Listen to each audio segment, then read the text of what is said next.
ANMR ನ್ಯೂಸ್ಗೆ ಸ್ವಾಗತ.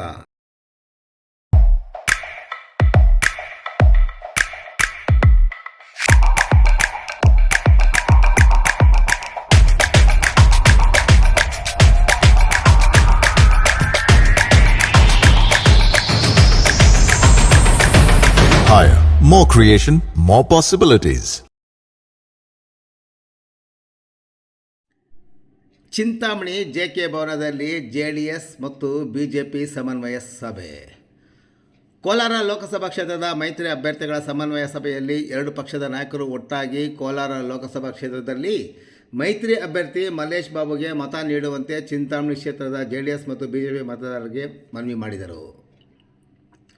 ಚಿಂತಾಮಣಿ ನಗರದ ಹೊರವಲಯದ JK ಭವನದಲ್ಲಿ ಭಾನುವಾರ ಸಂಜೆ ಹಮ್ಮಿಕೊಂಡಿದ್ದ ಸಮನ್ವಯ ಸಮಾವೇಶ ಹಮ್ಮಿಕೊಂಡಿದ್ದು, ಸಂಸದ ಎಸ್ ಮುನ್ಸ್ವಾಮಿ, ಮಾಜಿ ಶಾಸಕ JK ಕೃಷ್ಣಾರೆಡ್ಡಿ, ಶಿಡ್ಲಘಟ್ಟ ಕ್ಷೇತ್ರದ BJP ಮುಖಂಡ ಸಿಕಲ್ ರಾಮಚಂದ್ರಗೌಡ, ಚಿಂತಾಮಣಿ ಕ್ಷೇತ್ರದ BJP ಮುಖಂಡ ದೇವನಹಳ್ಳಿ ಗೋಪಿ ಸೇರಿದಂತೆ ಮೈತ್ರಿ ಪಕ್ಷಗಳ ಮುಖಂಡರು, ಕಾರ್ಯಕರ್ತರು ಭಾಗಿಯಾಗಿ ಕಾಂಗ್ರೆಸ್ ಸರ್ಕಾರದ ವೈಫಲ್ಯಗಳನ್ನು ಪ್ರಸ್ತಾಪ ಮಾಡಿದರು.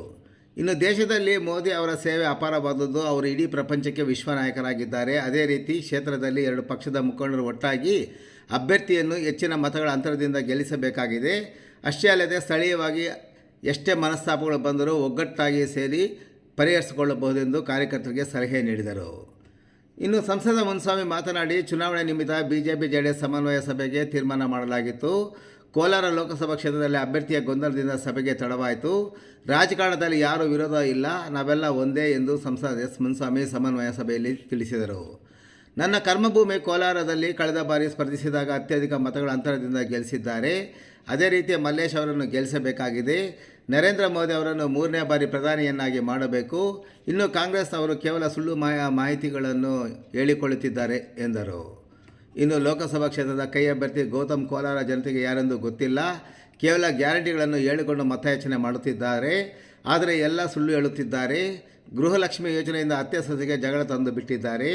ಕೇವಲ 100ಕ್ಕೆ 20ರಷ್ಟು ಮಾತ್ರ ಅವರ ಕಾರ್ಯಕರ್ತರಿಗೆ ದುಡ್ಡು ಕೊಟ್ಟು ಗ್ಯಾರಂಟಿಗಳ ಬಗ್ಗೆ ಹೇಳಿಕೊಳ್ಳುತ್ತಿದ್ದಾರೆ ಎಂದರು. ನರೇಂದ್ರ ಮೋದಿ ಅವರು ಯಾವುದೇ ಭೇದ ಭಾವ ಇಲ್ಲದೆ ಎಲ್ಲರನ್ನೂ ಸಮನಾಗಿ ನೋಡುತ್ತಾರೆ. ರಾಮ ಮಂದಿರ ಕಟ್ಟಿ ಅದರ ಪಕ್ಕದಲ್ಲಿ ಮಸೀದಿ, ಆಸ್ಪತ್ರೆ ಕಟ್ಟಲು ಸೂಚಿಸಿದ್ದಾರೆ. ಅಷ್ಟೇ ಅಲ್ಲದೆ ಒಂದು ದಿನ ರಜೆ ಹಾಕದೆ ಮೋದಿ ಕೆಲಸ ಮಾಡುತ್ತಿದ್ದಾರೆ ಎಂದರು. ಇನ್ನು ಕಳೆದ ತಿಂಗಳು ಹಿಂದೆ ಸಂವಿಧಾನ ಜಾಥಾ ಮಾಡಿದರು. ಆದರೆ ಕಾಂಗ್ರೆಸ್ ಸರ್ಕಾರದ ದಶಕಗಳ ಆಡಳಿತದಲ್ಲಿ ಅಂಬೇಡ್ಕರ್ ಅವರಿಗೆ ಭಾರತ ರತ್ನ ಕೊಡಲು ಅವರಿಂದ ಸಾಧ್ಯವಾಗಲಿಲ್ಲ. ಅಷ್ಟೇ ಅಲ್ಲದೆ ಅಂಬೇಡ್ಕರ್ ಅವರು ನಿಧನರಾದಾಗ ಅವರಿಗೆ 1 ಇಂಚು ಮಣ್ಣು ಸಹ ಕೊಡಲಿಲ್ಲ. ಆದರೆ ನೆಹರು, ಇಂದಿರಾ ಗಾಂಧಿ ಅವರಿಗೆ 100 ಎಕರೆಗಳ ಜಮೀನು ಕೊಟ್ಟಿದ್ದಾರೆ. ಸದ್ಯ ಕಳೆದ BJP ಸರ್ಕಾರದ ಅವಧಿಯಲ್ಲಿ ರಾಜ್ಯದ ಮುಖ್ಯಮಂತ್ರಿಗಳು ಯಡಿಯೂರಪ್ಪ ಹಾಗೂ ಬೊಮ್ಮಾಯಿ ಅವರು KG ಬಳಿ ಅಂಬೇಡ್ಕರ್ ಹೆಸರಿನಲ್ಲಿ ಜಮೀನು ಕೋಟ್ಯಾಂತರ ರೂಪಾಯಿ ಹಣವನ್ನು ಮೀಸಲಿಟ್ಟಿದ್ದರು. ಆದರೆ ಅದನ್ನು ಕಾಂಗ್ರೆಸ್ ಸರ್ಕಾರ ತೆಗೆದುಕೊಂಡಿದೆ. ಇದನ್ನೆಲ್ಲ ಮತದಾರರಿಗೆ ತಿಳಿಸಬೇಕೆಂದು ಸ್ಪಷ್ಟಪಡಿಸಿದರು. ನಂತರ ಮಾತನಾಡಿದ ಸ್ಥಳೀಯ ಮಾಜಿ ಶಾಸಕ JK ಕೃಷ್ಣಾರೆಡ್ಡಿ, ಮೋದಿ ಅವರ ಆಡಳಿತ ಸೇವೆಯ ಬಗ್ಗೆ ಕೊಂಡಾಡಿದ್ದು ಲೋಕ ಕಲ್ಯಾಣಕ್ಕಾಗಿ ಮೋದಿ ಗೆಲ್ಲಬೇಕು ಎಂದು ತಿಳಿಸಿದರು. ಅಷ್ಟೇ ಅಲ್ಲದೆ ಸಂಸದ ಮುನ್ಸ್ವಾಮಿ ಹಾಲಿ ಸಂಸದರಾದರೂ ಮುಂದಿನ ಹೈಕಮಾಂಡ್ ನಿರ್ಧಾರಕ್ಕೆ ಯಾವುದೇ ಗೊಂದಲವಿಲ್ಲದೆ ಮೈತ್ರಿ ಅಭ್ಯರ್ಥಿ ಮಲ್ಲೇಶ್ ಅವರ ಬೆಂಬಲವಾಗಿ ನಿಂತು ಮತಯಾಚನೆ ನಡೆಸುತ್ತಿರುವುದು ಪಕ್ಷ ನಿಷ್ಠೆ ತೋರಿಸುತ್ತದೆ. ರಸ್ತೆಗಳ ಅಭಿವೃದ್ಧಿಗೆ ಕೋಟ್ಯಾಂತರ ರೂಪಾಯಿ ಅನುದಾನ ತಂದು ಸಂಸದರ ನಡತೆಗೆ ಮೆಚ್ಚುಗೆಯನ್ನು ವ್ಯಕ್ತಪಡಿಸಿದರು. ಇನ್ನು ಕೋಲಾರದಲ್ಲಿ ನಡೆದ ಸಮನ್ವಯ ಸಭೆಯಲ್ಲಿ ಎರಡು ಪಕ್ಷದ ಮುಖಂಡರು ಭಾಗಿಯಾಗಿದ್ದರು. ಇಷ್ಟೊಂದು ಮುಖಂಡರು ನಾನು ನೋಡಿರಲಿಲ್ಲ. ಆಗಲೇ ನಾನು ಮೈತ್ರಿ ಅಭ್ಯರ್ಥಿ ಗೆಲುವನ್ನು ನಿರ್ಧಾರ ಮಾಡಿದ್ದು 5 ಲಕ್ಷ ಮತಗಳ ಅಂತರದಿಂದ ಅಭ್ಯರ್ಥಿಯನ್ನು ಗೆಲ್ಲಿಸಬೇಕೆಂದು ಮಾಜಿ ಶಾಸಕ JK ಕೃಷ್ಣಾರೆಡ್ಡಿ ತಿಳಿಸಿದರು. ಕಾರ್ಯಕ್ರಮದಲ್ಲಿ ಹಲವಾರು BJP ಮುಖಂಡರು ಭಾಗವಹಿಸಿದ್ದರು. ಈ ದುಡ್ಡು ಕೊಟ್ಟು ತಗೊಂಡೋದಂಗೆ ಅವ್ರು ಬಂದಿರೋದು ಅಷ್ಟೇ. ನಾವು ಸರ್ಕಾರ ಇದೆ ಕೊಂಡ್ಕೊಂಡ್ಬಿಡೋಣ, ನಮ್ಮ ಸರ್ಕಾರದಲ್ಲಿ ಕಾಂಗ್ರೆಸ್ ಅವರು ನನ್ನ ದುಡ್ಡು ಕೊಟ್ಟು ಗೆಲ್ಲಿಸ್ತಾರೆ, ನಾನು ದುಡ್ಡು ಕೊಡ್ತೀನಿ ಅಂತೇಳಿ ಅವ್ರು ಬಂದಿದ್ರು. ಅವರು ನನಗೆ ಕೆಲಸ ಮಾಡಬೇಕು, ಈ ಕೆಲಸ ಮಾಡಿ ಈ ಕ್ಷೇತ್ರದಲ್ಲೆಲ್ಲ ಓಡಾಡಿದ್ದೀನಿ, ನಾನು ಇಲ್ಲಿ ನೆಲೆ ಊರ್ಬೇಕು ಅನ್ನೋ ಮನಸ್ಸಿಲ್ಲ. ಅದೇ ನಮ್ಮ ಮಹೇಶ್ ಅವರು, ಮಂಗಮ್ಮ ಅವರು 99ರಲ್ಲಿ ಒಂದು MP ಎಲೆಕ್ಷನ್ ಸ್ಪರ್ಧೆ ಮಾಡಿದ್ರು. ಅವ್ರ ತಂದೆಯವರು IAS ಆಗಿ ಅವರು ಸೇವೆ ಮಾಡಿದ್ರು. ಅವರು 2 ಬಾರಿ ಎಲೆಕ್ಷನ್ ನಿಂತ್ಕೊಂಡು ಅಲ್ಲಿನ ಜನಸೇವೆ ಏನು, ಜನರ ಕಷ್ಟ ಏನು ಅಂತೇಳಿ ಪ್ರತಿನಿತ್ಯ ಆಲೋಚನೆ ಮಾಡುವಂತ ಒಂದು ಎಲ್ಲ ಗುಣಗಳುಳ್ಳ ಯೋಗ್ಯವುಳ್ಳ ಅಂತ ಒಂದು ಕ್ಯಾಂಡಿಡೇಟ್ ನ ಸೆಲೆಕ್ಷನ್ ಮಾಡಿದ್ದಾರೆ. ಆ ಸೆಲೆಕ್ಷನ್ ಮಾಡುವಂತ ಕ್ಯಾಂಡಿಡೇಟ್ಗೋಸ್ಕರ ನಮ್ಮ ಹಿಂದಿನ ಮುನ್ಷಾಮಣ್ಣವರು ಅವರು ಸಾಕಷ್ಟು ಜನಪ್ರಿಯ ಕೆಲಸಗಳು ಮಾಡ್ಕೊಂಡ್ ಬಂದ್ರು. ಎಲ್ಲದರಲ್ಲೂ ಮುಂದೆ ನಿಂತು ಬಿಜೆಪಿ ಪಕ್ಷ ಅಂತ ಹೇಳಿ ಕಟ್ಟಿದ್ರು. ಅವ್ರಿಗೆ ಏನೋ ನಿನ್ನ ಕೈ ಟಿಕೆಟ್ ತಪ್ಪೋಗುತ್ತೆ ಅಂದ್ರೆ, ನಾನು ಕೈ ಟಿಕೆಟ್ ತಪ್ಪಿರಲ್ಲ, ನನ್ನ ಟಿಕೆಟ್ ಬಿಜೆಪಿ ಟಿಕೆಟ್ ತಪ್ಪೋದ್ರು ಕೊಡ್ಲಿ ಕೊಡದೇ ಇರಲಿ, ನಾನು ಬಿಜೆಪಿಯಲ್ಲಿದ್ದು ಲವಲವಿಕೆಯಿಂದ ನನ್ನ ಪಕ್ಷದವನು ಮಿತ್ರ ಪಕ್ಷದವನು ಲವಲವಿಕೆಯಿಂದ ಕೆಲಸ ಮಾಡಿಸ್ಕೊಂಡು ಬೂತ್ ಮಟ್ಟಕ್ಕೆ ತಗೊಂಡು ಹೋಗ್ತೀನಿ ಅಂತ ಹೇಳಿದ್ರು. ನಮಗೆ ಭಾರಿ ಸಂತೋಷ ಆಗಿದೆ. ನರೇಂದ್ರ ಮೋದಿ ಅವರ ಹಾಗೂ ದೇವೇಗೌಡರ ಯೋಜನೆಗಳು, ಇವತ್ತು ಪಂಚರತ್ನ ಅನ್ನೋದು ದೇವೇಗೌಡರು ಬಿಟ್ಟಂತ ಯೋಜನೆಗಳು ಪ್ರಣಾಳಿಕೆಯಲ್ಲಿ ಅದು ಚೆನ್ನಾಗಿದೆ ಅಂತ ನಮ್ಮ ಬಿಜೆಪಿ ಪ್ರಣಾಳಿಕೆಯಲ್ಲೇನೋ ಅವು ಅಳವಡಿಸಿದ. ಹುಟ್ಟುವ ಮಗುವಿನಿಂದ ಹಿಡಿದು ಸಾಯ ತನಕ ಏನೇನು ಮನುಷ್ಯನಿಗೆ ಸವಲತ್ತುಗಳು ಕೊಡಬೇಕು ಅನ್ನೋದನ್ನು ನರೇಂದ್ರ ಮೋದಿಯವರು ಎಲ್ಲ ನೀವು ಸ್ಕೀಮ್ಗಳಲ್ಲಿ ನಮ್ಮ ಮುನ್ಶಾಮಣ್ಣ ಅವರು ಹೇಳ್ತಾರೆ. ಯಾಕಂದ್ರೆ ವಿಕಸಿತ ಭಾರತದಲ್ಲಿ ಚೆನ್ನಾಗಿ ಕಲ್ತಿದ್ದಾರೆ. ಅದು ಕ್ಲೀನಾಗಿ ಪ್ರತಿಯೊಬ್ಬರಿಗೆ ಏನ್ ಕೊಡಬೇಕು, ರೈತರಿಗೆ ಏನ್ ಕೊಡಬೇಕು, ರೈತರ ಬಾಧೆಗಳೇನು, ಈ ರೈತರಿಗೆ ಅನುಕೂಲ ಯಾವ ತರ ಮಾಡಿಕೊಟ್ರೆ ರೈತರು ಮುಂದೆ ಬರ್ತಾರೆ ಅನ್ನೋದು ನರೇಂದ್ರ ಮೋದಿಯವರ ಒಂದು ಪರಿಕಲ್ಪನೆ. ಅವ್ರು ಮಾಡ್ತಾ ಇರೋದನ್ನು ಇವತ್ತು ದೇಶ ಪ್ರತಿಯೊಬ್ಬ ಯುವಕನಿಗೂ ಕೆಲಸ ಕೊಡಬೇಕು. ಈ ದೇಶದಲ್ಲೇ ಎಲ್ಲ ಫ್ಯಾಕ್ಟ್ರಿಗಳು ಆಗಬೇಕು. ಈ ದೇಶಕ್ಕೆ ಕೆಲಸ, ಇಲ್ಲಿ ಫ್ಯಾಕ್ಟ್ರಿ ಆದ್ರೆ ಕೆಲಸ ಸಿಕ್ಕೋದು ನಮಗೆ. ಇದೆಲ್ಲ ದೇವೇಗೌಡರು ನೋಡಿ ಇದು ನಾನು ಮಾಡ್ಕೊಂಡು ನಾನು ಮಾಡಬೇಕು ಅಂತ ಇರೋ ಕೆಲಸ, ಇದು ನನಗೆ ಅಲ್ಪವಾಗಿ ಪ್ರಧಾನಮಂತ್ರಿ ಸಿಕ್ತು, ನರೇಂದ್ರ ಮೋದಿ ಅವರು ಚೆನ್ನಾಗಿ ಮಾಡ್ತಾ ಇದ್ದಾರೆ ಅಂತ ಯಾರನ್ನೂ ಕೇಳದೆ ಅವ್ರ ಕೈ ಬಲಪಡಿಸಿದ್ರು.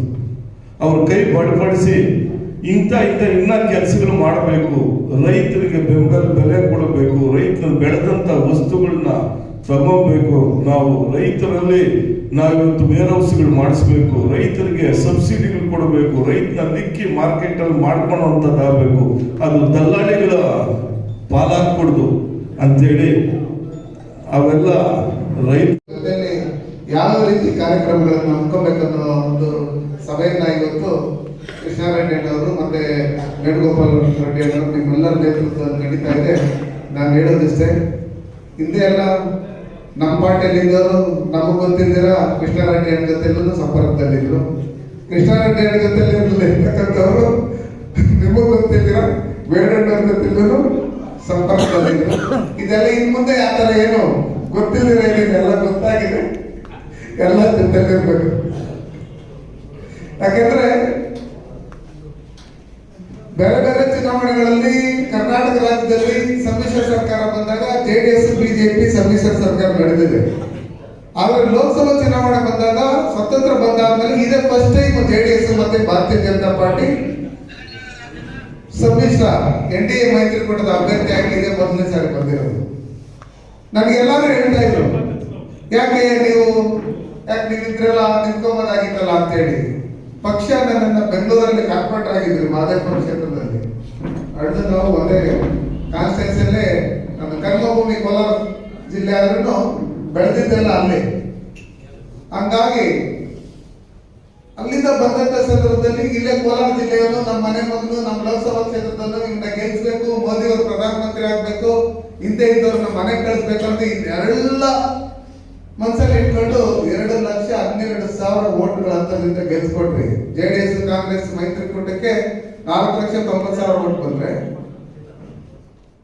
ಭಾರತೀಯ ಜನತಾ ಪಾರ್ಟಿಗೆ 7 ಲಕ್ಷ ಚಿಲ್ಲರೆ ವೋಟ್ಗಳಾಕಿ ನರೇಂದ್ರ ಮೋದಿಜಿಯವರ ಪರವಾಗಿದ್ದೀರಿ, ದೇಶದ ಪರವಾಗಿದ್ದೀರಿ, ಅಡ್ವಾಣಿಯವರ ಪರವಾಗಿದ್ದೀರಿ, ವಾಜಪೇಯಿ ಅವರ ಪರವಾಗಿದ್ದೀರಿ ಅಂತ ಹೇಳಿ ಮೊದಲಿಂದ ಸ್ವತಂತ್ರ ಬಂದಾಗಿ ನಾನು ಕೋಲಾರ ಲೋಕಸಭಾ ಕ್ಷೇತ್ರದಲ್ಲಿ MLA ಇಲ್ಲ ಅಂದ್ರೂ MP ಎಲೆಕ್ಷನ್ ಅಲ್ಲಿ ಭಾರತೀಯ ಜನತಾ ಪಾರ್ಟಿ ಚಿಹ್ನೆಗೆ ನೀವೇನು ವೋಟ್ ಹಾಕ್ತಾ ಬಂದಿದ್ರಿ, ಅದಕ್ಕೆ ಇವತ್ತು ಪ್ರತಿಫಲವಾಗಿ ನನ್ನನ್ನ ಲೋಕಸಭಾ ಸದಸ್ಯರನ್ನಾಗಿ ಮಾಡಿ ನಿಮ್ಮೆಲ್ಲರ ಆಶೀರ್ವಾದದಿಂದ ಹೋಗಿ ಸನ್ಮಾನ್ಯ ನರೇಂದ್ರ ಮೋದಿ ಅವರು 2ನೇ ಬಾರಿ ಪ್ರಧಾನಮಂತ್ರಿ ಆಗ್ಬೇಕಂದ್ರೆ ನಿಮ್ಮೆಲ್ಲರ ಪರವಾಗಿ ಕೈ ಎತ್ತೋದ್ರ ಮುಖಾಂತರ ನಾನು ನಿಮ್ಮೆಲ್ಲರ ಜನಪ್ರತಿನಿಧಿಯಾಗಿ ಅಲ್ಲಿ ಹೋದೆ. ಈಗ ಮಲ್ಲೇಶ್ವರನ್ನು ಕಳಿಸ್ಬೇಕು ನಾವು. ಅವರು ನಮ್ಮ ಕೋಲಾರ ಜಿಲ್ಲೆಯವರು. ಅವ್ರ ತಂದೆ IAS ಆಫೀಸರ್ ಆಗಿದ್ರು. ಅವ್ರ ತಾಯಿ ಮಂಗಮ್ಮ ಅವರು ಚುನಾವಣೆಗೆ ನಿಂತಿದ್ರು. ಕಾರಣಾಂತರಗಳಿಂದ ಹೆಚ್ಚು ಕಡಿಮೆ ಆಗಿ ಗೊತ್ತಲ್ಲ, ಚುನಾವಣೆಯಲ್ಲಿ ಎಲ್ಲ ಇದ್ರೇನೆ ಈ ಎಲೆಕ್ಷನ್ ಮಾಡೋಕ್ಕಾಗಲ್ಲ, ಸಣ್ಣ ಪುಟ್ಟ ಹೆಚ್ಚು ಕಮ್ಮಿ ಆದಾಗ ಜನಗಳ ಮುಂದೆ ಬರೋಕ್ಕಾಗಲ್ಲ. ಹಾಗಾಗಿ ಈ ಬಾರಿ ನಾವು ಅವ್ರನ್ನ ಹೆಚ್ಚಿನ ರೀತಿಯಲ್ಲಿ ನಾವು JDS ಮತ್ತೆ ಭಾರತೀಯ ಜನತಾ ಪಾರ್ಟಿಗೆ ಏನು ಇವತ್ತು ಮೈತ್ರಿಕೂಟದ ಅಭ್ಯರ್ಥಿ ಆದ ಸಂದರ್ಭದಲ್ಲಿ ಮುಖಂಡರುಗಳಲ್ಲಿ ಎಲ್ಲಿಲ್ಲದ ಉತ್ಸಾಹ, ಈ ತರ ಲೀಡರ್ಗಳನ್ನ ನಾವು ಕಾಂಗ್ರೆಸ್ ಅಲ್ಲಿ ನೋಡಕ್ಕಾಗಲ್ಲ ನಾವು. ಯಾಕಂದ್ರೆ ಎಲ್ಲ ಕ್ವಾಲಿಟಿ ಇರ್ತಕ್ಕಂಥ ಲೀಡರ್ಗಳು, ಒಬ್ಬೊಬ್ರು 200, 300, 500, 1000 ಓಟ್ಗಳು ಹಾಕ್ಸಂತ ಕೆಪಾಸಿಟಿ ಇರ್ತಕ್ಕಂಥವ್ರು ಇಲ್ಲಿ ಬಂದಿರ್ತಕ್ಕಂಥವ್ರು, ಎಲ್ಲ ಗ್ರಾಮ ಪಂಚಾಯತಿ ಮಾಡ್ತಿದ್ದ ಮೇಲೆ ಇರ್ತಕ್ಕಂಥವ್ರು. ಅದಕ್ಕೋಸ್ಕರ ನಾನು ಹೇಳೋದು ಇಷ್ಟೇ, ನೀವು ನರೇಂದ್ರ ಮೋದಿ ಅವರು 3ನೇ ಬಾರಿ ಪ್ರಧಾನಮಂತ್ರಿ ಆಗ್ಬೇಕು. ಇಡೀ ಪ್ರಪಂಚ ಕಾಯ್ತಾ ಇದೆ, ಅವ್ರನ್ನ 3ನೇ ಬಾರಿ ಪ್ರಧಾನಮಂತ್ರಿ ಆಗ್ಬೇಕು. ಈ ದೇಶದ ಭದ್ರತೆಗಾಗಿ, ನಮ್ಮ ಮಕ್ಕಳ ಭವಿಷ್ಯಕ್ಕಾಗಿ, ಮುಂದಿನ ಫ್ಯೂಚರ್ಗಾಗಿ ನಾವೆಲ್ಲ ಯಾವ ರೀತಿ ಕೆಲಸ ಮಾಡಬೇಕು ಅಂತೇಳಿ ಯಾವುದೇ ದೇಶದಲ್ಲಿ ಹೋಗಿ ಕೇಳಿದ್ರೆ ನಾವು ಮೋದಿ ಅಂದ್ರೆ ಅದು ವಿಶ್ವನಾಯಕರು ಅನ್ನೋ ಲೆಕ್ಕಾಚಾರದಲ್ಲಿ ಹೇಳ್ತಾ ಇದ್ದಾರೆ. ಈ ಕಾಂಗ್ರೆಸ್ ಅವರೆಲ್ಲ ಬೇಕಾದಷ್ಟು ಗೂಡಲ್ಲಿ ಬಿಟ್ಕೊಂಡು 60 ವರ್ಷದಿಂದ ಬಂದಿದ್ದಾರೆ. ಅವರು ಬೇಕಾದಷ್ಟು ನಾನು ಅದು ಮಾಡ್ಬಿಡ್ತೀನಿ, ಇದು ಮಾಡ್ಬಿಡ್ತೀನಿ ಅನ್ನೋ ಲೆಕ್ಕಾಚಾರದಲ್ಲಿ ಮಾಡ್ಕೊಂಬಂದು ನಮ್ಮ ಸ್ಪೀಕರ್ ಸಾಹೇಬ್ ಹೇಳ್ತಾ ಇದ್ರು, ಮಕ್ಕಳು ಮೊಮ್ಮಕ್ಕಳು 3 ತಲೆಮಾರಕ್ಕಾಗಷ್ಟು ಕಾಸು ಮಾಡ್ಕೊಂಡಿದ್ರು ಅಂದ್ರೆ ಯಾವುದಾದ್ರೆ ಕಾಸು, ನಮ್ಮದೇ ಕಾಸುಗಳು, ಕಾಸುಗಳೆಲ್ಲ ಮಾಡ್ಕೊಂಡು ಇವತ್ತು ಯಾರೇ ಒಂದು ಲೋಕಸಭಾ ಸದಸ್ಯ, ರಾಜ್ಯಸಭಾ ಸದಸ್ಯನ ಇಡಿ ರೈಡ್ ಮಾಡಿದಾಗ ಆ ಮನೆಯಲ್ಲಿ ಸುಮಾರು 350 ಕೋಟಿ ಕ್ಯಾಶ್ ಸಿಕ್ಕುತ್ತೆ ಅಂದ್ರೆ ನಿಮ್ಗೆ ಅರ್ಥ ಮಾಡ್ಕೊಂಡಿರೋದು. ರಾಜ್ಯಸಭಾ ಮೆಂಬರ್ ಅಲ್ಲಿ 350 ಕೋಟಿ ಕ್ಯಾಶ್ ಸಿಕ್ಕುತ್ತಂದ್ರೆ ಇನ್ನು ಉಳಿದೋರ್ ಮನೆಗಳಲ್ಲಿ ಎಷ್ಟು ಕ್ಯಾಶ್ ಇದೆ ಅನ್ನೋ ಕೆಲಸ. ಆ ದುಡ್ಡೆಲ್ಲ ಹೇಗೆ ಹಿಂದೆ ಇದೆಲ್ಲ ಗರೀಬಿ ಹಠಾವ್ ಅದು ಇದು ಅಂತ ಹೇಳ್ಕೊಂಡೆ ಬಂದ್ರು. ಚುನಾವಣೆ ಸಂದರ್ಭದಲ್ಲಿ SC ಇನ್ನೊಂದು ಮತ್ತೊಂದು ಲೆಕ್ಕಾಚಾರದಲ್ಲಿ ಹೇಳ್ತಾನೆ ಇರ್ತಾರೆ. ಈಗಲೂ ಏನ್ ಮಾಡಿದ್ರು ಅಂದ್ರೆ ಸಿದ್ದರಾಮಯ್ಯ ಇಬ್ಬರಿಗೂ ಜಗಳ ತಂದಿಟ್ಬಿಟ್ರು. ಇವ್ರಿಗೂ ಜಗಳ ಆಡ್ತಾ ಇದ್ರು. 3ನೇ ತಗೊಂಡು ಬೆಂಗಳೂರಿಂದ ಕರ್ಕೊಂಡ್ಬಂದು ಇಲ್ಲ ಆಗ್ತಾ ಇದ್ದಾರೆ. ಗೌತಮ್ ಅಂತ ನೀವು ಯಾವ್ದಾರ ಹೆಸರು ಕೇಳಿಲ್ಲ. ಆದ್ರೆ ಮಲ್ಲೇಶು ಮಂಗಲ ಮುನ್ಸ್ವಾಮಿ ಅಂದ್ರೆ ಗೊತ್ತಲ್ಲ. ಹಾಗಾಗಿ ಅವ್ರು ಗೊತ್ತಿಲ್ಲ ಅಂದ್ರೂ ಕೃಷ್ಣ ರೆಡ್ಡಿ ಅವರು, ನಮ್ಮ ಮುಖಂಡರುಗಳು ಎಲ್ಲರೂ ನಿಮ್ಗೆ ಗೊತ್ತು. ನೀವು ತಿಳ್ಕೊಂಡಿದ್ದೀರಿ. ಅವ್ರ ಬಗ್ಗೆ ತಿಳ್ಕೊಳಕ್ ನಿಮ್ಗೆ ತಿಳ್ಕೊಳ್ಬೇಕು, ಇವ್ರ ಬಗ್ಗೆ ತಿಳ್ಕೊಳಕ್ 1 ನಿಮಿಷ ಸಾಕು. ಹಾಗಿರ್ತಕ್ಕಂಥ ಸಂದರ್ಭದಲ್ಲಿ ಇವ್ರೇನು ಕಾಂಗ್ರೆಸ್ ಅವರು ಗ್ಯಾರಂಟಿಗಳನ್ನ ಹೇಳಿದ್ರು, ಆ ಗ್ಯಾರಂಟಿಗಳನ್ನ ಹೇಳ್ಕೊಂಡು ಇವತ್ತು ನಾವು ಯಾವುದೇ ರೀತಿಯಾದಂಥ ಕಾನ್ಸ್ಟಿಟ್ಯೂಷನ್ಗಳಲ್ಲಿ ಒಂದೇ ಒಂದು ಡೆವಲಪ್ಮೆಂಟ್ ಕೆಲಸ ಮಾಡಕ್ಕೆ ಇವ್ರ ಹತ್ರ ಹಣ ಇಲ್ಲ. ಇವ್ರ ಶಾಸಕರುಗಳು ಹೋಗಿ ಡೆವಲಪ್ಮೆಂಟ್ ಹಣ ಬೇಕು ಅಂತ ಕೇಳಿದ್ರು, ಅವ್ರ ಹತ್ರ ಹಣ ಇಲ್ಲ. ಅದು ಬಿಟ್ಟು ಅವ್ರು ಮಾಡ್ತಾ ಇರ್ತಕ್ಕಂಥದ್ದು ಏನಂದ್ರೆ ನಾವು ಅದು ಕೊಟ್ಟಿದ್ದೀರಿ, ಇದು ಕೊಟ್ಟಿದ್ದೀರಿ, ಅದು ಮಾಡಿದ್ರಿ, ಇದು ಮಾಡಿದ್ರಿ ಅಂತ ಹೇಳ್ತಾನೆ. 10 kg ಅಕ್ಕಿ ಕೊಡ್ತೀನಿ ಅಂತ ಹೇಳಿದ್ರು, ಕೊಟ್ಟಿಲ್ಲ. ನಾವೇ ಕೊಡ್ತಾ ಇರ್ತಕ್ಕಂಥ ಕೇಂದ್ರ ಸರ್ಕಾರದಿಂದ ಕೊಡ್ತಾ ಇರ್ತಕ್ಕಂಥ 5 kg ಅಕ್ಕಿಯಲ್ಲಿ 2 kg ಅಕ್ಕಿನ ಹೊಡೆದು ಮೋಲ್ಡರಾಗಿ 2 kg ಕೊಡ್ತಾವ ಅಲ್ವಾ. ಅದಾದ್ಮೇಲೆ ಮನೆ ತುಂಬಾ ಚೆನ್ನಾಗಿದ್ರು. ಮನೆ ಯಜಮಾನಿಗೆ 2,000 ಕೊಟ್ಬಿಟ್ಟು 10 ಸೊಸೆಗೆ ಜಗ ತುಂಬಿಟ್ರು. ಅದು 100ಕ್ಕೆ ಒಂದ್ ಹಳ್ಳಿಯಲ್ಲಿ ಯಾರೋ ಒಂದು 20 ಮನೆಗೂ 30 ಮನೆಗೂ ಇದು ಬರ್ತಾ ಇದ್ದೀನಿ, 70 ಮನೆಗೆ ದುಡ್ಡು ಬರ್ತಾ ಇಲ್ಲ. ನಮ್ಮ ಯುವಕರಿಗೆಲ್ಲ ಏನು ವಿದ್ಯಾವಂತ ಯುವಕರಿದ್ರು, ಇವರೆಲ್ಲ ಯೂಟ್ಯೂಬ್ ಚಾನಲ್ ಅವರೆಲ್ಲ ಇಟ್ಕೊಂಡವರಲ್ಲ, ಇವ್ರಿಗೆಲ್ಲರನ್ನು ತಿಂಗಳಿಗೆ 3,000 ಕಾಸು ಕೊಡ್ತೀನಿ ಅಂತ ಹೇಳಿದ್ರು. ನಿಮ್ಗೆ ಬರ್ತಾ ಇಲ್ಲ? ಹಾಗಾಗಿ ಎಲ್ಲ ಸುಳ್ಳುಗಳನ್ನ ಹೇಳ್ಬಿಟ್ಟು 100ಕ್ಕೆ 20% ಅವ್ರ ಯೋಜನೆಗಳನ್ನ ಏನು ಅವ್ರು ಬೇಕಾಗಿರ್ತಕ್ಕಂಥ ಪಾರ್ಟಿ ಲೀಡರ್ಗಳು ಮಾತ್ರ ಕೊಟ್ಕೊಂಡು ನೀವು ಉಳಿದವ್ರಿಗೆಲ್ಲ JDS ಇವರು BJP ಅನ್ನೋ ಲೆಕ್ಕಾಚಾರದಲ್ಲಿ ಅವ್ರಿಗೆ ಯಾವುದೇ ಯೋಜನೆಗಳನ್ನ ಕೊಡದೆ ಇವತ್ತು ನಾವು ಈ ದೇಶದಲ್ಲಿರ್ತಕ್ಕಂಥ ನಮ್ಮಗಳ ಮಧ್ಯೆ ಜಾತಿಗಳ ಮಧ್ಯೆ ವಿಷಬೀಜ ಬಿಡ್ತಾ ಇರ್ತದೆ. ನಮ್ಮಲ್ಲಿ ಎಷ್ಟೋ ಜನ ಇಲ್ಲಿದ್ದಾರೆ.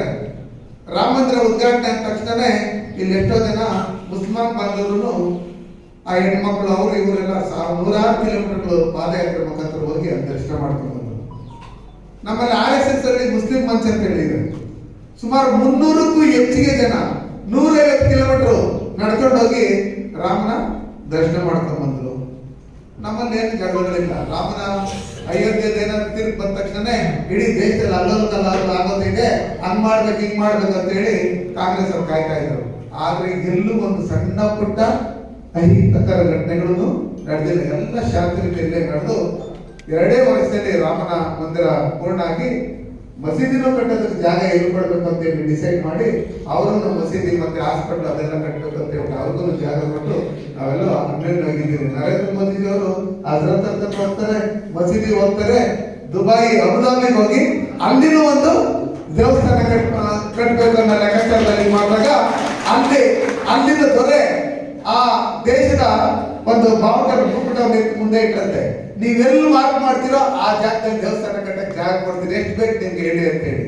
ನಾನು ಕಳೆದ ತಿಂಗಳು ಬೋರ್ಡ್ ಬಂದು ಮೋಸ್ಟ್ಲಿ ಈ ತಿಂಗಳೇ ಇರ್ತದೆ ಬೋರ್ಡ್ ಬಂದಾಗ ನೋಡಿದೆ. ನಾವು ಇದನ್ನೆಲ್ಲ ನೋಡೋದಕ್ಕೆ ಸನ್ಮಾನ್ಯ ನರೇಂದ್ರ ಮೋದಿ ಅವರು ಪ್ರಧಾನಮಂತ್ರಿ ಆಗಿದ್ದಾನೆ ಸಾಧ್ಯ ಆಯ್ತು. ಅವರಿಂದ ಬೇರೆ ಯಾರೇ ಆಗಿದ್ರು ಇದನ್ನೆಲ್ಲ ನಮ್ಮ ಕಣ್ಣಲ್ಲಿ ನೋಡೋಕ್ಕಾಗ್ತಾ ಇರಲಿಲ್ಲ. ಆದ್ರೆ ನಮ್ಮನ್ನು ನೋಡಿದ್ರೆ ರಾಮನ ಪ್ರತಿಷ್ಠಾಪನೆ ನಡೀತಾ ಇತ್ತು, ಇಲ್ಲಿ ಒಂದು ಪ್ಲಾಕ್ ಕಟ್ಬೇಕಾದ್ರೂ, ಒಂದು ಭಜನೆ ಮಾಡ್ಬೇಕಾದ್ರೂ, ಒಂದು ಬ್ಯಾನರ್ ಕಟ್ಬೇಕಾದ್ರೂ ಇಲ್ಲಿ ಮಂತ್ರಿಗಳ ಪರ್ಮಿಷನ್ ಬೇಕಾಗಿತ್ತು, ಇಲ್ಲಾಂದ್ರೆ ಸಿದ್ದರಾಮಯ್ಯ ಪರ್ಮಿಷನ್ ಬೇಕಾಗಿತ್ತು, ಇಲ್ಲಾಂದ್ರೆ ಪೊಲೀಸರ ಪರ್ಮಿಷನ್ ಬೇಕಾಗಿತ್ತು. ಹಿಂದೆ ಆ ಪರ್ಮಿಷನ್ಗಳೆಲ್ಲ ಅವಶ್ಯಕತೆ ಇಲ್ಲ. ನನಗನ್ಸ್ತು ಎಲ್ಲಿದ್ದೀರಿ ನಾವು, ಅದಕ್ಕೋಸ್ಕರ ಜನ ತೀರ್ಮಾನ ಮಾಡಿದ್ದಾರೆ, ಪ್ರತಿಯೊಬ್ಬರು ತೀರ್ಮಾನ ಮಾಡಿದ್ದಾರೆ. ಏನಪ್ಪ ನಾವು ಇಲ್ಲಿ ಅನ್ಯವಾಗಿದ್ದೀರಿ, ನಮ್ಮ ಮಧ್ಯೆ ಅದಿದ್ದು ತಂದಿಗೆ ಅಲ್ಲ ಬಕಾಶಿ ನಮ್ಮ ಜೊತೆ ನಮ್ಮ ಮನೆಯಾಗ ಯುಗಾದಿ ಆದ್ರೆ ಅವ್ರ ಮನೆಗೂ ಒಬ್ಬಟ್ಟು ಕೊಡ್ತೀರಿ, ಅವ್ರ ಮನೆಯಾಗ ಬಿರಿಯಾನಿ ಆದ್ರೆ ಕಿಶೋರೆಡ್ಡಿ ಮನೆಗೆ ತಗೊಂಡು ಬಿರಿಯಾನಿ ಕೊಡ್ತಾರೆ. ನಾವೆಲ್ಲ ಕೂಡ ಕೊಟ್ಟಿಲ್ಲ ಅಂದ್ರೆ ಅಣ್ಣ ತಮ್ಮಂದಿರಿಂದ ಇದ್ದೀನಿ. ಅವರೇ ದುಬೈಯಿಂದ ಬಂದಿರೋರಲ್ಲ, ಸೌದಿಯಿಂದ ಬಂದಿರೋಲ್ಲ, ಇಲ್ಲಿರ್ತಕ್ಕಂಥ ಹಿಂದೂಗಳೇ ಅವ್ರ ಕನ್ವರ್ಟ್ ಆಗಿರ್ತಕ್ಕಂಥವ್ರು. ಅಲ್ಲ ಬಕಾಶಿ ಕೇಳಿ ಅವ್ರ ತಾತ ಹೆಸರೇನು, ಅವ್ರ ಮುತ್ತಾತ ಹೆಸರೇನು, ಆ ಲೆಕ್ಕಾಚಾರದಲ್ಲಿ ಬಂದಾಗ ಎಲ್ಲ ನಮ್ಮ ರಿಲೇಷನ್ಸ್. ಹಾಗಾಗಿ ನಾನು ಹೇಳೋದಿಷ್ಟೇ, ಈ ದೇಶದಲ್ಲಿ ನಾವೇನಿದ್ದೀರಿ, ಈ ಕ್ರಿಶ್ಚಿಯನ್ಸ್ ಏನು ಇಂಗ್ಲೆಂಡ್ ಇಂದ ಲಂಡನ್ ಇಂದ ಬಂದಿಲ್ಲ, ಇಲ್ಲಿರ್ತಕ್ಕಂಥವ್ರೆ ಕನ್ವರ್ಟ್ ಆಗಿರ್ತಕ್ಕಂಥವ್ರು. ನನಗೆ ಇದೆಲ್ಲ ಹೇಳಿದ್ದ ಹಜರತ್ ಅವ್ರು ಹೇಳಿದ್ರು. ಹಂಗಾಗಿ ನಾವಿಲ್ಲಿ ಕಚ್ಚಾಡ್ತಾ ಇರ್ತೀವಿ, SKP popular front of India ಅದು ಇದು ಅನ್ನೋ ಲೆಕ್ಕಾಚಾರದಲ್ಲಿ. ದೇಶ ಅಂತ ಹೋಗ್ಬಿಟ್ರೆ ನಾವೆಲ್ಲ ಒಗ್ಗಟ್ಟಾಗಿರ್ತೀವಿ. ಏನೇಳಿ ದೇಶ ನಾವೆಲ್ಲ ಒಂದು ಹಿಂದೂಸ್ತಾನ ಭಾರತ ಮಾತೆ ಮಕ್ಕಳು ಅನ್ನೋ ಲೆಕ್ಕಾಚಾರದಲ್ಲಿ ಹೋಗ್ಬಿಟ್ರೆ ನಿಮ್ಮಲ್ಲಿ ಯಾವುದೇ ರೀತಿಯಾದಂತ ಭಿನ್ನಾಭಿಪ್ರಾಯಗಳಿಲ್ಲ, ಹಿರಿಯರಲ್ಲಿ ಯಾವುದೇ ರೀತಿಯಾದ ಗೊಂದಲ ಇಲ್ಲ. ಈಗ ನೆನ್ನೆ ಮೊನ್ನೆ ಒಂದಷ್ಟು ಜನ ಬಚ್ಚಗಳು ಬಂದು ಉಳ್ಕೊಂಡು ನಮ್ಮನ್ನ ಹೊಡೆಯುವಂಥದ್ದು, ಮನೆಯಾಗ ಇರ್ತಕ್ಕಂಥ ತಂದೆ ತಾಯಿ ಸೀನಿಯರ್ ಯಾರು ಇರ್ತಾರೆ ಅವ್ರನ್ನ ಓಟ್ ಹಾಕಕ್ ಹೋಗ್ತೀವಿ ನಾವು JDS ಅಂತ ಹೇಳಿದ್ರೆ, ಇವಾಗ ಓಟ್ ಹಾಕ್ತಾರೆ ಬಿಜೆಪಿ ಜೊತೆ ಅಲೈನ್ಸ್ ಹಾಕೊಂಡೈತೆ ಅದು ಹೋಗೋಣ ಓಟ್ ಹಾಕಕ್ಕೆ, ಆ ಲೆಕ್ಕಾಚಾರದಲ್ಲಿ ಮಾಡ್ತಾರೆ. ಅವ್ರಿಗೆ ಹೇಳ್ಬೇಕು, ನಾನು ಸೋಷಿಯಲ್ ಮೀಡಿಯಲ್ಲಿ ನೋಡ್ತಾ ಇದ್ದೆ, ಯೂಟ್ಯೂಬ್ ಅಲ್ಲಿ ಅವ್ರನ್ನ ಪಾರ್ಲಿಮೆಂಟ್ಗೆ ಬರ್ಬಾರ್ದು ಅಂತ ಹೇಳಿ ಆಗಿನ ಪ್ರಧಾನಮಂತ್ರಿಗಳಾಗಿದ್ದಂತ ನೆಹರೂರವರು 2 ಬಾರಿ ಅವ್ರ ಕಾನ್ಸ್ಟಿಟ್ಯೂನ್ಸಿಗೆ ಹೋಗಿ ಅವ್ರನ್ನ ಸೋಲಿಸಿದಂತ ಅಪಕೀರ್ತಿ ಇರ್ತಕ್ಕಂಥದ್ದು ನೆಹರೂರವರಿಗೆ. ಮತ್ತೆ ಜನಸಂಘ ಎಲ್ಲ ಒಟ್ಟಿಗೆ ಸೇರಿ ಅವ್ರನ್ನ ಚುನಾವಣೆ ನಿಲ್ಲಿಸಿ ಗೆಲ್ಲಿಸ್ತಕ್ಕ ಸಂದರ್ಭದಲ್ಲಿ ಆ ಗೆದ್ದಿರ್ತಕ್ಕಂಥ ಏರಿಯಾ ಏನಿತ್ತು ಅದನ್ನ ಬಾಂಗ್ಲಾದೇಶಕ್ಕೆ ಬಿಟ್ಟುಕೊಟ್ಟಿರ್ತಕ್ಕಂಥ ಅಪಕೀರ್ತಿ ಕಾಂಗ್ರೆಸ್ ಪಾರ್ಟಿಗೆ ಸೇರಿರ್ತಕ್ಕಂಥದ್ದು. ನೆಹರು ಭಾರತ ರತ್ನ ಕೊಟ್ಟರು, ಇಂದಿರಾ ಗಾಂಧಿ ಭಾರತ ರತ್ನ ಕೊಟ್ಟರು, ಡಾಕ್ಟರ್ ಬಾಬಾ ಸಾಹೇಬ್ ಅಂಬೇಡ್ಕರ್ ಭಾರತ ರತ್ನ ಕೊಡಕ್ಕಾಗಿಲ್ಲ ಅವ್ರ ಕೈಯಲ್ಲಿ. ರಾಜೀವ್ ಗಾಂಧಿ ಅವ್ರಿಗೂ ಭಾರತ ರತ್ನ ಕೊಟ್ಟರು.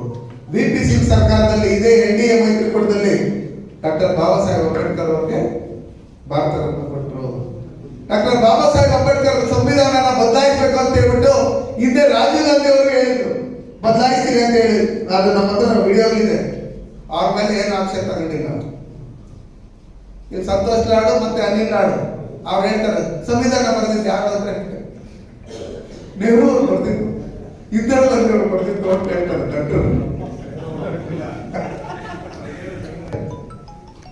ಹಂಗಾಗಿ ನಿಮ್ಗೆ ಗೊತ್ತು, ಈ ಭಾಗದ ಹಿರಿಯ ನಾಯಕರೊಬ್ರು ಹೇಳಿದ್ರು, ಡಾಕ್ಟರ್ ಬಾಬಾ ಸಾಹೇಬ್ ಅಂಬೇಡ್ಕರ್ ಅವರಿಗೆ ಯಾರಾದ್ರೂ ಜಾಸ್ತಿ ಮೋಸ ಮಾಡಿದ್ರೆ ಅದು ಕಾಂಗ್ರೆಸ್ ಪಾರ್ಟಿ ಇದೆ ಅಂತ ಹೇಳಿ ವಿಧಾನಸಭೆಯಲ್ಲಿ ಹೇಳಿದ್ರು ಅವರು. ಹಂಗಿರ್ತಕ್ಕಂಥ ಸಂದರ್ಭದಲ್ಲಿ ನಾನು ಹೇಳೋದಿಷ್ಟೇ, ಅವ್ರು ಹುಟ್ಟಂತ ಜಾಗ, ಬೆಳೆದಂತ ಜಾಗ, ಅವರು ಓದಂತ ಜಾಗ, ಅವ್ರು ಸತ್ತಂತ ಜಾಗ, ಪ್ರತಿಯೊಂದನ್ನು ಪಂಚತೀರ್ಥಗಳಂತೇಳಿ ಅದನ್ನ 1000 ಕೋಟಿ ಹಣ ಬಿಡುಗಡೆ ಮಾಡಿ ಅದನ್ನ ಡೆವಲಪ್ಮೆಂಟ್ ಮಾಡಿರ್ತಕ್ಕಂಥದ್ದು ಸನ್ಮಾನ್ಯ ನರೇಂದ್ರ ಮೋದಿ ಅವರು. ಅವರು ಗುಜರಾತ್ ಅಲ್ಲಿ ಮುಖ್ಯಮಂತ್ರಿ ಆಗಿದ್ದಂತ ಸಂದರ್ಭದಲ್ಲಿ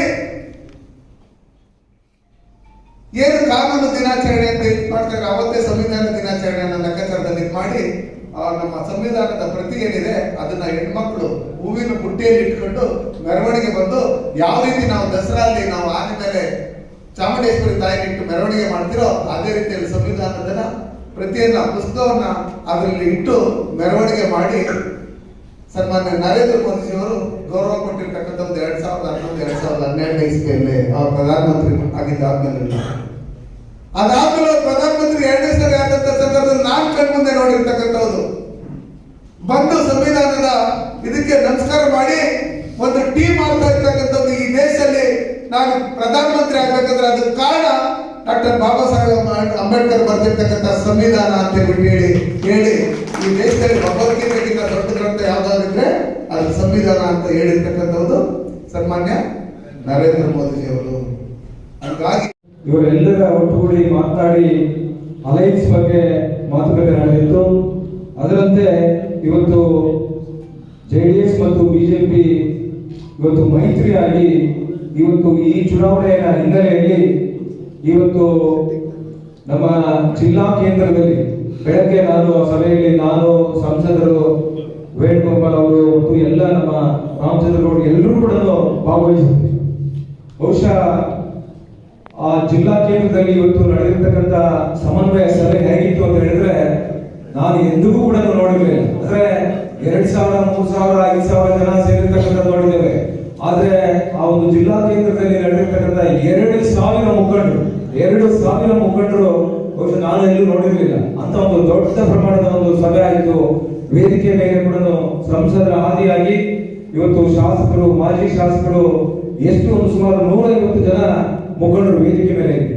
ನಿಜವಾಗ್ಲೂ ಕೂಡ ನನಗೆ ಬಹಳ ಸಂತೋಷ ಆಯಿತು. ನಮ್ಗೆ ಅನಿಸ್ತು ಮಲ್ಲೇಶ್ ಬಾಬು ಅವ್ರನ್ನ ಸೋಲಿಸಲಿಕ್ಕೆ ಯಾರಿಂದಲೂ ಸಾಧ್ಯ ಇಲ್ಲ ಅಂತ ಒಂದು ಸಂದೇಶ ಈ ಜಿಲ್ಲೆಗೆ ಹೋಯಿತು ಅಂತ ನಾನು ಭಾವಿಸ್ತೇನೆ.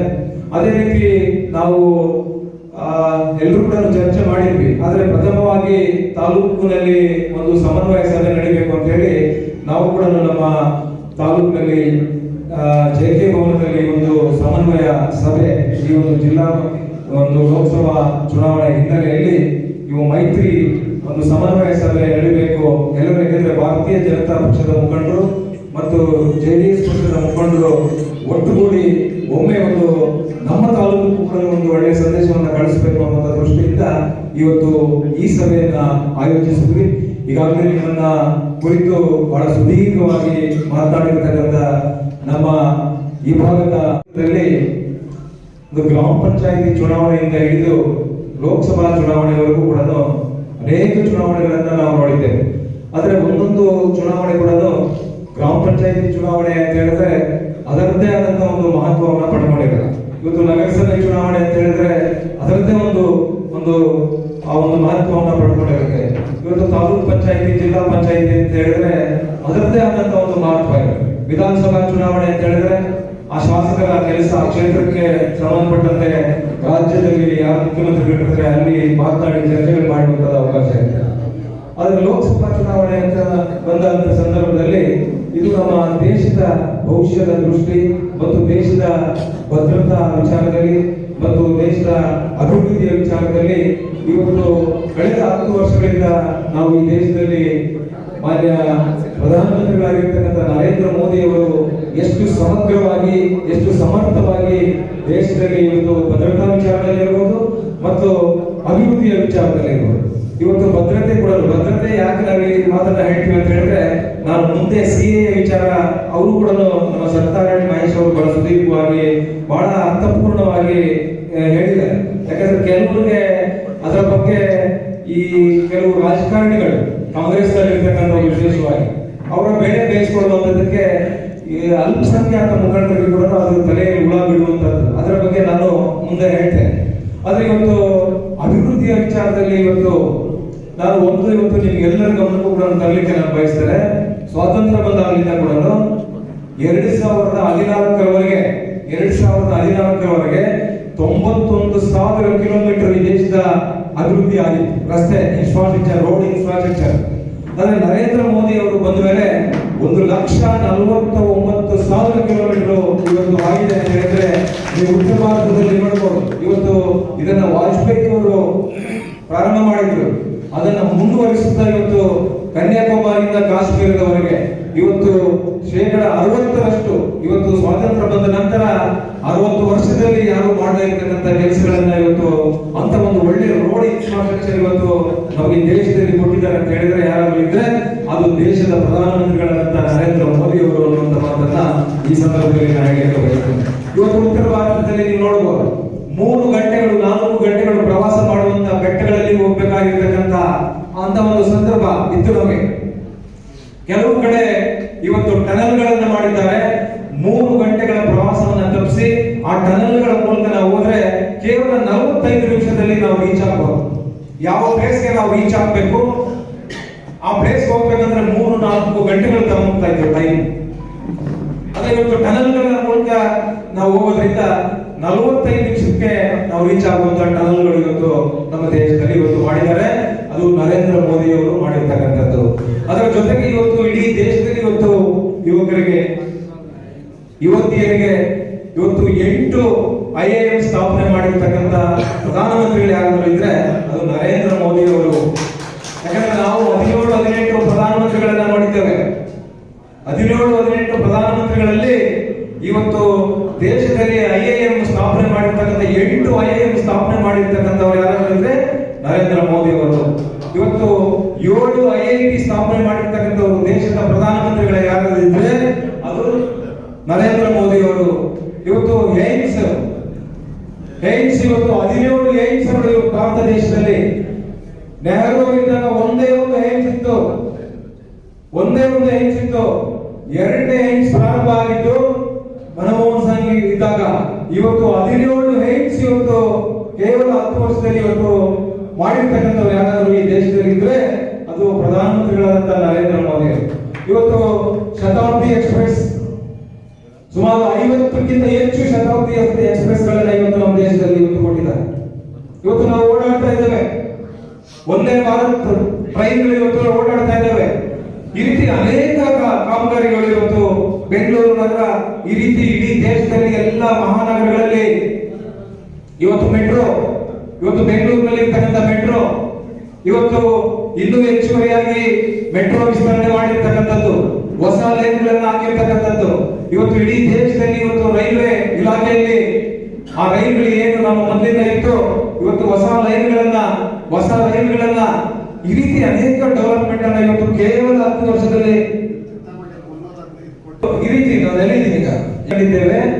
ನಮ್ಮ ಸಂಸದರು ಹೇಳ್ತಾ ಇದ್ದಾರೆ, ಇವರು ಕೂಡ ಶ್ರಮ ಹಾಕಿ ಇವತ್ತು ಬೈಪಾಸ್ 315 ಕೋಟಿ ರೂಪಾಯಿಗಳನ್ನ ಇವತ್ತು ಮಂಜೂರು ಮಾಡಿರ್ತಕ್ಕಂಥದ್ದು. ಇವತ್ತು ಅವರು ಹೇಳ್ತಾ ಇದ್ದಾರೆ, ನಾನು ಡೆಲ್ಲಿಯಲ್ಲಿ ಹೋಗಿ ಯಾವುದೋ ಒಂದು ಗಡ್ಕರಿ ಅವರ ಹತ್ರ ಒಂದು ಫೋಟೋ ತಗೊಂಡ್ಬಿಟ್ಟು ಇವತ್ತು ನಾನು ತಗೊಂಡ್ಬಂದಿದ್ದು ಅಂತ. ಖಂಡಿತ ಶುದ್ಧ ಸುಳ್ಳು. ಇವತ್ತು 5 ವರ್ಷದಲ್ಲಿ ಅವರೇನು ಸಂಸದರಾಗಿದ್ರು ಅವರು 315 ಕೋಟಿ, ಯಾಕಂದ್ರೆ ಈ ಭಾಗಕ್ಕೆ ನಾನು ನನ್ನ ಮತ ಹಾಕಿ ನನ್ನ ಸಂಸದರನ್ನಾಗಿ ಮಾಡಿರ್ತಕ್ಕಂಥ ಋಣವನ್ನು ತೀರಿಸಬೇಕು ಅಂತ ಹೇಳಿ ಅವರು ಕೂಡ ಕೇಂದ್ರದ ಯೋಜನೆಯನ್ನ 315 ಕೋಟಿ ರೂಪಾಯಿ ಇವತ್ತು ಬೈಪಾಸ್ ಅನ್ನ ನಮಗೆ ತಂದುಕೊಟ್ಟಿದ್ದಾರೆ.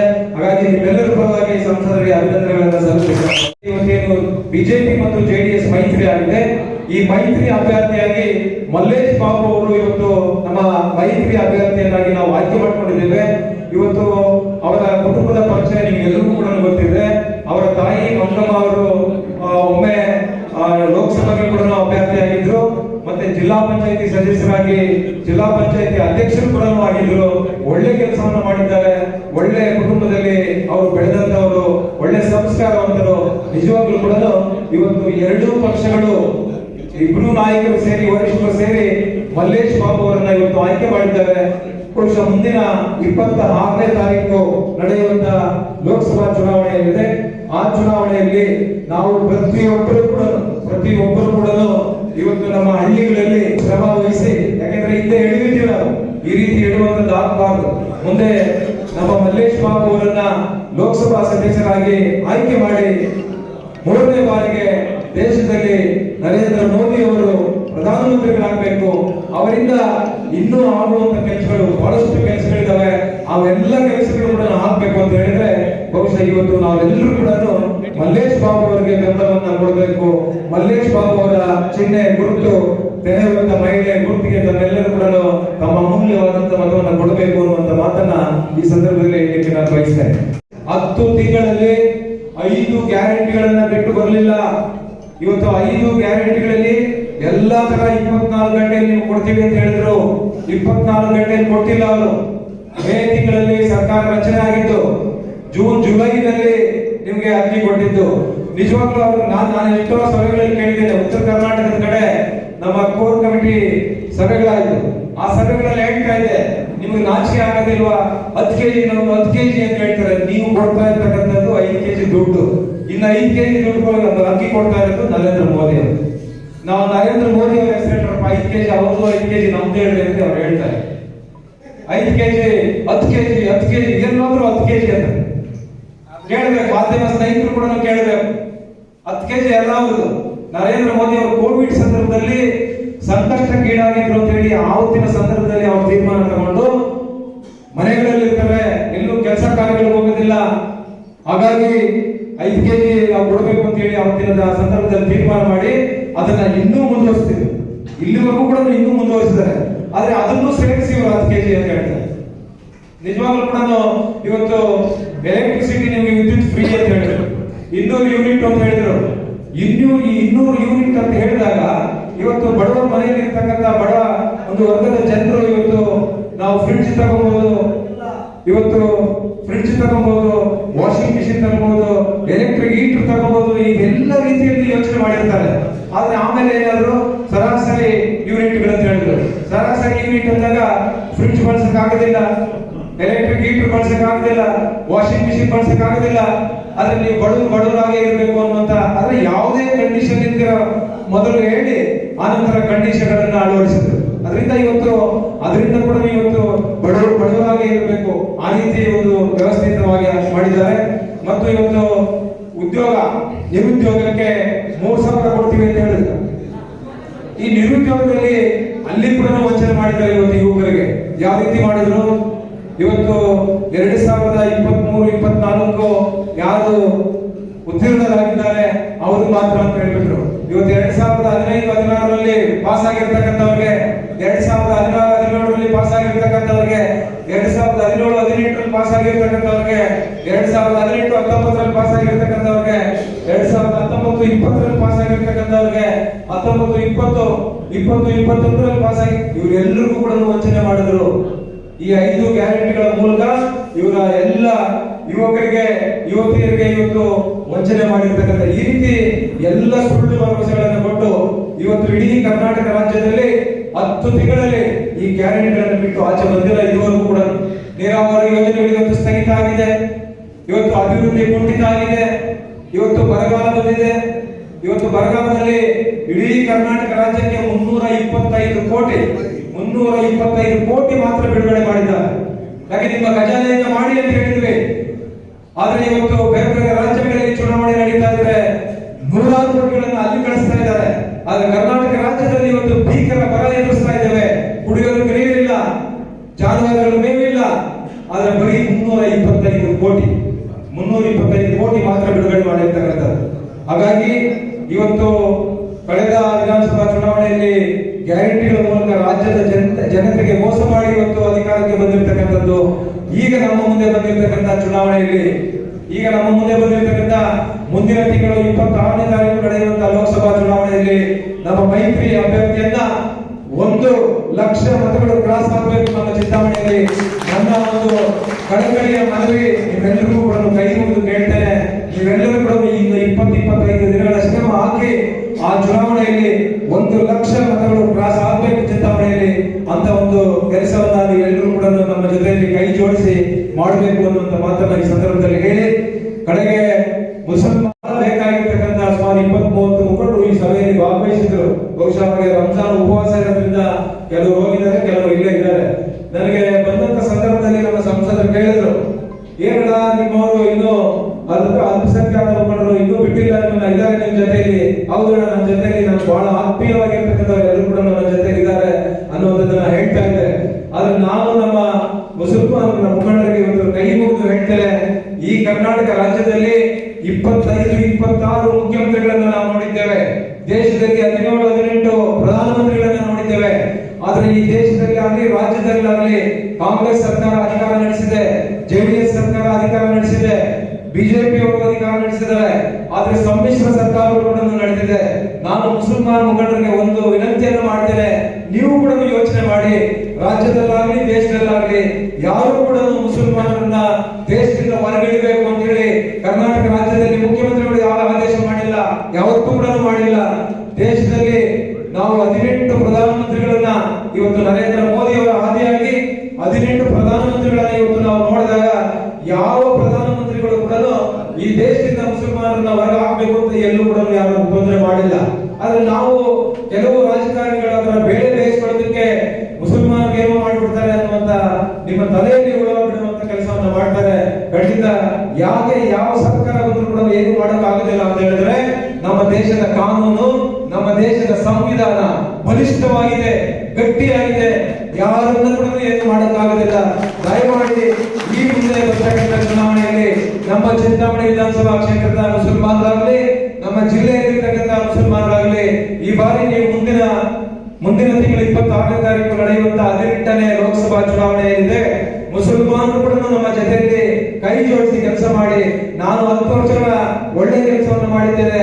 ಅವರು ಆಗಲೇ ಹೇಳಿದ್ರು ಒಂದು ಮಾತು, ಎಲ್ಲೂ ಕೂಡ ಯಾರಾದ್ರೂ ಬಂದ್ರೆ ನೀವು ಯಾವ ಜಾತಿ ಅಂತ ನಾವು ಕೇಳಿಲ್ಲ, ಯಾವ ಧರ್ಮ ಅಂತ ಕೇಳಿಲ್ಲ, ನಿಮ್ ಕೆಲಸ ಏನು ಅಂತ ಕೇಳಿದೀವಿ.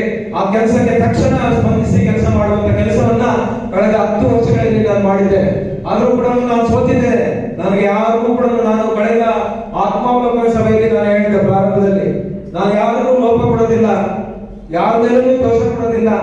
ಅಕಸ್ಮಾತ್ ಆಗಿದೆ ಆದ್ರೆ ಈ ಕ್ಷೇತ್ರವನ್ನ ಬಿಟ್ಟು ನಾನು ಎಲ್ಲೂ ಹೋಗೋದಿಲ್ಲ ಅಂತ ಹೇಳಿ ಬಹುಶಃ ಹಿಂದೆ 10 ವರ್ಷಗಳಲ್ಲಿ ಬೇರೆ ಬೇರೆ ಮೀಟಿಂಗ್ಗಳಿದ್ದಾಗ ಬೆಂಗಳೂರು ಹೋಗ್ತಾ ಇದ್ದೆ. ಆದ್ರೆ ಸೋತ ನಂತರ ಹೆಚ್ಚು ದಿನಗಳನ್ನ ನಾನು ಚಿಂತಾಮಣಿಯಲ್ಲಿ ಕಳೆದಿದ್ದೆ. ಇವತ್ತು ನೀವು ಗೆಲ್ಲಿಸಿದ್ದೀರಾ, ಆದ್ರೆ ನಮ್ಮ ಜನರ ಪರಿಸ್ಥಿತಿ ಏನು ಅನ್ನುವಂಥದ್ದು ಗೊತ್ತಿದೆ. ನನಗೆಲ್ಲರೂ ಹೇಳ್ತಾರೆ ಸರ್ ಅದನ್ನ ಟೋಕನ್ ಸಿಸ್ಟಮ್. ನನಗೆ ಯಾರೋ ಮಾಧ್ಯಮ ಸ್ನೇಹಿತರು ಹೇಳ್ತಾ ಇದ್ರು, ಏನಪ್ಪ ಟೋಕನ್ ಸಿಸ್ಟಮ್ ಅಂತ ಹೇಳಿದ್ರೆ ಸರ್ ಅವ್ರು ಡಾಕ್ಟರ್ ಅಲ್ವಾ, ಅದಕ್ಕೆ ಸ್ವಲ್ಪ ಆ ಟೋಕನ್ ಸಿಸ್ಟಮ್ ಟೋಕನ್ ಕೊಡೋದು ರೂಢಿ ಇರ್ತದೆ ಅನ್ನೋದನ್ನ ಹೇಳ್ತಾ ಇದ್ದಾರೆ. ಡಾಕ್ಟರ್ ಆಗಿರೋದ್ರಿಂದ ಅವ್ರಿಗೆ ಟೋಕನ್ಗಳು ಕೊಡೋದು ರೂಢಿ ಇರ್ತದೆ ಅಂತ. ಆದ್ರೆ ನಾನು ಹಿಂದೆ ಹೇಳ್ತಾ ಇದ್ದೆ, ಅನೇಕ ಸಭೆಗಳಲ್ಲಿ ಹೇಳಿದ್ದೆ. ಏನ್ ಹೇಳಿದ್ದೀನಿ ಅಂತ ಹೇಳಿದ್ರೆ, ನಾವು ಜನ ಆಯ್ಕೆ ಮಾಡುವಂತ ಶಾಸಕರಿಗೂ ಬಹುಶಃ ಇವತ್ತು ಅಂತ ಅಂತರವನ್ನ ಇವತ್ತು ನಾವು ಕಾಣ್ತಾ ಇದೆ. ಬಹುಶಃ ಯಾವ್ಯಾವ ಕಾರಣಗಳಿಂದ ಆಗಿದ್ದು ಅದನ್ನೆಲ್ಲ ವಿಶ್ಲೇಷಣೆ ಮಾಡೋದು ಬೇಡ ನಾವು.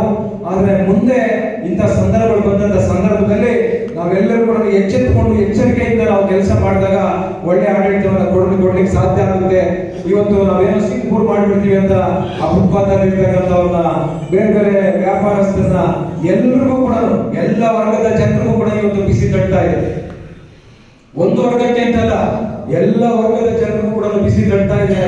ಹಾಗಾಗಿ ಮುಂದಿನ ದಿನಗಳಲ್ಲಿ ಇವತ್ತು ಇಂತಹ ಸಂದರ್ಭಗಳು ಬಂದಾಗ ನಾವು ಯಾರನ್ನು ಮಾಡಬೇಕು, ಯಾರನ್ನು ಆಯ್ಕೆ ಮಾಡಬೇಕು ಅನ್ನುವಂತ ಬಹಳ, ಯಾಕಂದ್ರೆ ಕೆಲವರು ಬರ್ತಾರೆ ಬೇರೆ ಬೇರೆ ಕಡೆಯಿಂದ, ಕೆಲವರು ಬಂದು ಭಾಷಣಗಳನ್ನ ಮಾಡ್ತಾರೆ, ಏನೋ ಒಂದು ಬಿಟ್ಟು ಹೋಗ್ತಾರೆ. ಆದ್ರೆ ನಾವು ಯೋಚನೆ ಮಾಡಬೇಕು. ನಮ್ಮ ಬುದ್ಧಿಶಕ್ತಿ ಇದೆ, ಜ್ಞಾನ ಇದೆ, ವಿಶಾಲವಾಗಿದೆ. ಯಾರು ಕಟ್ಟಿ ವ್ಯಾಪಾರ ಮಾಡಿ ಏನೋ ಜಾಗೃತಿ ಮಾಡುವಂತದ್ದೇನಿಲ್ಲ. ಇವತ್ತು ಪ್ರಪಂಚದಲ್ಲಿ ಮಾಧ್ಯಮಗಳು, ಇವತ್ತು ಸೋಷಿಯಲ್ ಮೀಡಿಯಾ ಬಹಳ ಪ್ರಬಲವಾಗಿದೆ. ಎಲ್ಲವನ್ನು ಕೂಡ ನಾವು ನೋಡ್ತಾ ಇರ್ತೀವಿ. ಇವೆಲ್ಲವನ್ನು ಯೋಚನೆ ಮಾಡಿ ಇವತ್ತು ಎಲ್ಲರೂ ಕೂಡ ಒಟ್ಟಾಗಿ ಕೆಲಸ ಮಾಡಿ ಒಳ್ಳೆತನ. ಇವತ್ತು ನೀವು ಯಾರಾದ್ರೂ ಹೇಳಿ, ನಾನು ಯಾರು JK ಕೃಷ್ಣಾರೆಡ್ಡಿಯಿಂದ ಯಾರಾದ್ರೂ ತೊಂದರೆ ಆಗಿದೆಯಾ? ಯಾರಿಗೂ ತೊಂದರೆ ಆಗಿರ್ಲಿಲ್ಲ. ಆದ್ರೂ ಕೂಡ ಯಾರ ಮೇಲೆ ಕೂಡ ನಾವು ದೋಷ ಮಾಡೋದು ಬೇಡ. ಆದ್ರೆ ಮುಂದೆ ಅಂತ ಸಂದರ್ಭಗಳು ಬಂದಾಗ ನಾವೆಲ್ಲರೂ ಕೂಡ ಎಚ್ಚೆತ್ಕೊಂಡು ಕೆಲಸ ಮಾಡಬೇಕು. ಹಾಗಾಗಿ ವಿಶೇಷವಾಗಿ ಮುಸಲ್ಮಾನರು ನನ್ನ ಜೊತೆ ಇರಿ, ಒಟ್ಟಾಗಿ ಕೆಲಸ ಮಾಡೋಣ.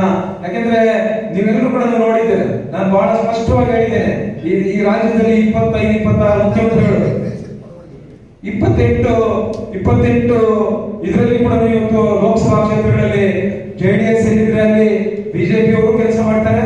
ಬಿಜೆಪಿ ಕ್ಷೇತ್ರಗಳಲ್ಲಿ 25 ಕ್ಷೇತ್ರಗಳಲ್ಲಿ ನಾವು ಕೂಡ ಕೆಲಸ ಮಾಡಿ ಒಟ್ಟು 28ಕ್ಕೆ 28 ಕ್ಷೇತ್ರಗಳಲ್ಲಿ ನಾವು ಗೆದ್ದು ನರೇಂದ್ರ ಮೋದಿ ಅವರನ್ನ 3ನೇ ಸಾರಿ ಪ್ರಧಾನಮಂತ್ರಿಯಾಗಿ ಮಾಡಬೇಕು ಅನ್ನುವಂತ ವಿನಂತಿಯನ್ನು ಮಾಡ್ತಾ